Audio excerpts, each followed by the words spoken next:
Of course, lots of stars and big pictures up for an Oscar this year, but so is a small documentary made on a small budget by a Swedish filmmaker.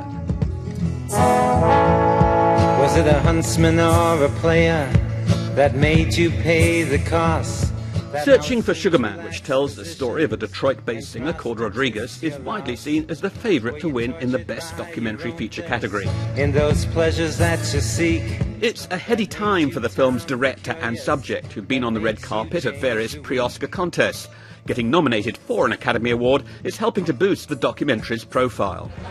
Hopefully more people will check it out. You don't know this guy, most people don't know him, so you need to have a reason to see it. And most people who sees the film actually thinks it was worth it. So maybe it will give people another reason to actually go out and check out the film. Met a girl from Dearborn early, 6 o'clock this morning, Colfax.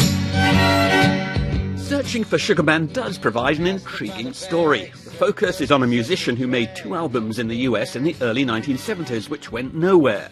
Nobody knew about him, but bootleg recordings made it to South Africa, where he became a big star. The system's gonna fall soon to an angry young tune. The songs that Rodriguez recorded appear to resonate with those opposed to apartheid, a point the director has been making from early on when he first sat down for promotional interviews.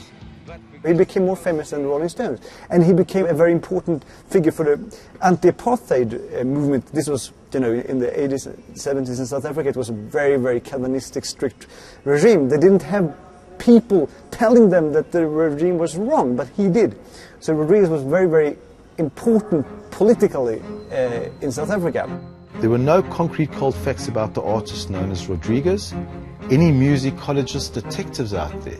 His music might have been known in South Africa, but there was little solid information about him, so the film is a detective story, following the efforts of 2 fans in South Africa to track him down. Rodriguez, who emerges as a surprisingly principled and inspirational figure, is at the heart of this story, but there's a lot more in this documentary than just him.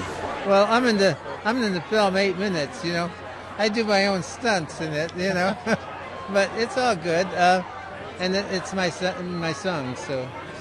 And what kind of impact has it had on your life, the success of this film? A total transformation from a dream to actualization, So yeah, it's pretty amazing. Sugar Man, won't you hurry?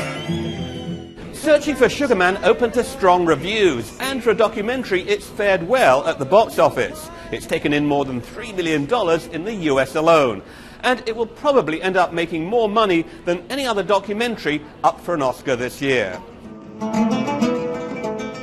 The other nominated films in the category explore more difficult subjects. Non-violent resistance among Palestinian villagers on the West Bank. The views of former leaders of the Israel Security Agency. Rape in the US military, and AIDS activism. Of all of them, Searching for Sugar Man is the most feel-good picture, though it's not without its grittiness. It is seen as the documentary most likely to win. Born in the troubled city. How eager are you to win the Oscar trophy? Someone said you should always celebrate all victories in advance, because then at least you can be happy once. So we should be happy now, I think. That you can't get away from it. Win or lose, Rodriguez is in a good position. Searching for Sugar Man has brought him a profile and a following in his native USA, which had, for a very long time, eluded him.